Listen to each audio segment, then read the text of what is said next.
we've just allowed that, bad management has allowed it over the last 4 years in particular to become very imbalanced. And I said I call him Governor Trudeau, but he's Prime Minister Trudeau when he was Prime Minister. I asked him, why would we do that? Why? And he was unable to give me an answer. He said, I don't know. And I said, do you think it's fair that we're paying $200 billion to keep Canada going? And what would happen, I asked him, what would happen if we didn't do that, if we didn't subsidize Canada? He said, we'd be a failed nation. Donald Trump flew to California today to do what he and Republicans do best in the middle of a crisis, and that is make it worse. Donald Trump wanted to talk about everything except responding to the natural disaster and working to rebuild land. He did nothing to make that community feel better about the prospects moving forward to bring comfort to those who are at the lowest point in their lives. Now, Donald Trump has always wanted to whine, complain, and talk about his own grievance, and that is exactly what he did, especially when spurred on by a reporter's particular question that we are going to get into. But before we do, if I could quickly ask you to leave a like on this video, and if you haven't already, you enjoy our channel, to hit that subscribe button. It goes a long way, and it really means the world to me. Now let's get into what Trump had to say about giving aid to California. You talked about conditions being placed on aid to California, voter ID and the like. Are there any conditions that you're going to put on aid to North Carolina? We're going to do a lot for North Carolina. They've been very slow. I don't know why it's been so bad. This has been one of the worst I've seen. Katrina, of course, was something that obviously that was a long time ago. That was not good. But this has been very slow. I don't know if that was for political reasons, because they lost the state. Biden lost the state. Maybe he felt he doesn't care. Maybe there were other reasons. I don't know. But this has been very slow. By any standard, this has been very slow. And we're gonna make up for lost time. No conditions. You're going to push for aid. Well, in California, I have a condition. In California, we want them to have voter ID so the people have a voice, because right now the people don't have a voice because you don't know who's voting, and it's very corrupt. And we also want them to release the water.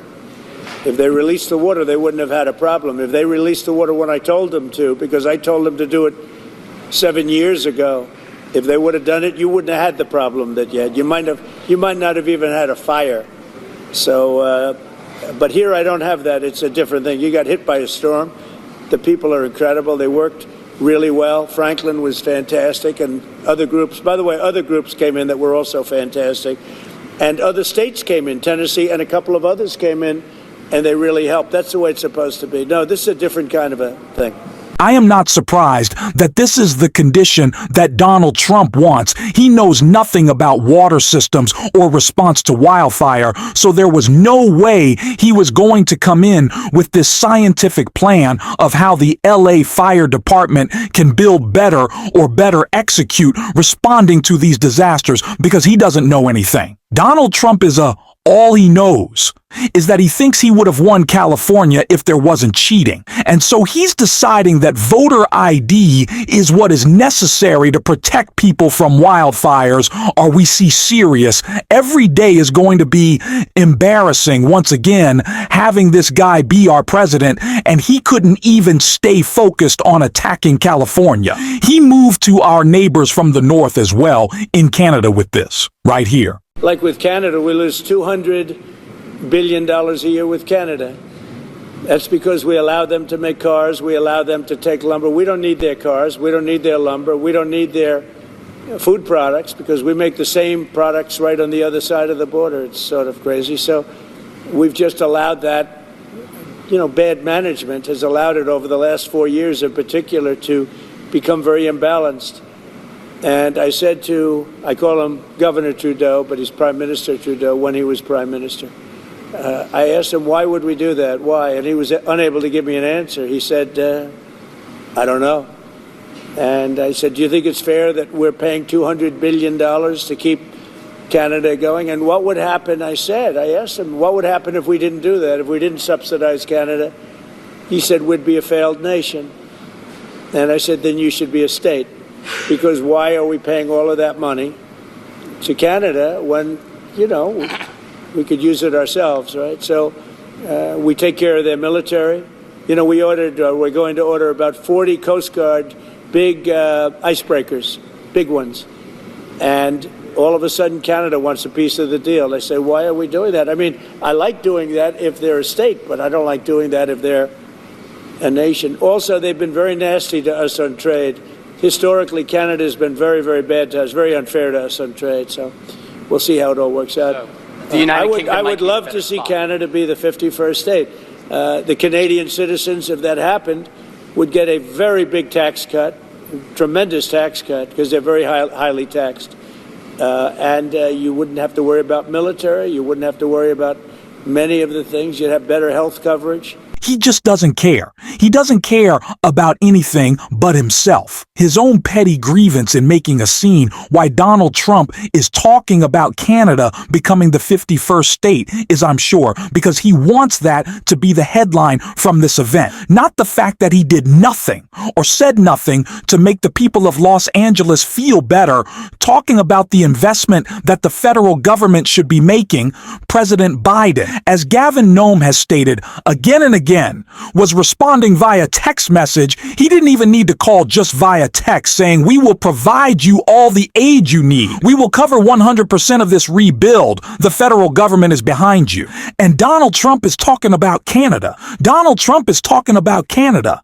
And when he is talking about the federal government, he's talking about stuff like this. Security detail for Anthony Fauci was terminated last night, and I'm wondering if you have any comment on that. About what? The security detail for Anthony Fauci was terminated last night, sir. Do you have a comment? No, I think, when you work for government, at some point your security detail comes off. And, you can't have them forever. So I think it's very standard. If it would be for somebody else, you wouldn't be asking the question. The question is very fair. But, you work for government. We took some off, other people too. But you can't have a security detail for the rest of your life because you worked for government. Is this passport to be taken off, sir? Yeah, we'll see what happens. Would you feel partially responsible if something were to happen to, say, Dr. Fauci or John Bolton? No. They all made a lot of money. They can hire their own security too. All the people you're talking about, they can go out. I can give them some good numbers of very good security people. They can hire their own security. They all made a lot of money. Fauci made a lot of money. They all did. So if they, felt that strongly, I think that certainly I would not take responsibility. North Carolina. Removing Dr. Fauci security detail. That's priority number one for you, Donald. Really? And I can't even imagine being any government official under Donald Trump. What is so scary about this second term is what we've already talked about in the pre-capitulation from the corporate class, the media class, obviously the billionaires in Donald Trump's pocket. But those in our government, taking away Dr. Fauci's security detail will leave him afraid. I am sure any other federal employee who thinks about opposing Donald Trump knows this will be the same result as them. They will become famous because Donald Trump will attack them, and they'll be left without security to protect them or their family. Donald Trump wants you to fear him, and it's terrifying. This is what his whole administration is about. And again, what is he supposed to be doing? Making people feel better in the middle of a crisis. But no, he's complaining and talking about Adam Schiff right here. It was reported you invited Senator Schiff to join you on this trip and he was too busy. Are you disappointed? I don't know. I was told that Schiff was going to travel with us to California. I wasn't thrilled, to be honest with you. And I saw him last night on television. It looks like he got hit with a baseball bat or something. What happened to him? Something happened to him. It looked like he got hit. It looked like he got beat around. But I'll ask Caroline to find out what happened to him. No, if he wanted to come out, I would have done that. But I don't know. Somebody said that he wanted to come on the plane, but I think he's staying back for the votes. There's some pretty good votes going on. Yeah. He really just can't control himself. He doesn't want to Again, all complaints all the time, not focused on anyone but his own enemies, complaining, whining. Oh, boo-hoo, poor me. It's all Donald Trump is all about. It's all he is about. He's not focused on anything that matters, and he doesn't have any values to ground him, as we know, and actually getting stuff done and making people's lives better. But Adam Schiff sure as heck does. That's why he was calling out Donald Trump for one of the worst decisions he has already made in his administration. And Senator, I want to give you a chance to respond to something Donald Trump just said about you on Fox in the last hour. He said that you asked President Biden for a pardon.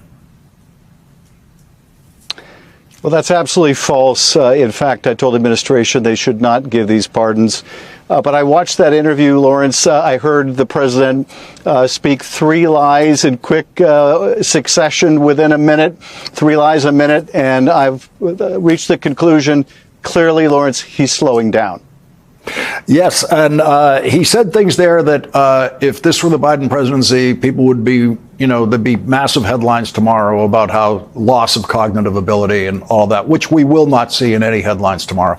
Another thing he said was that it would have been too cumbersome. That was his word.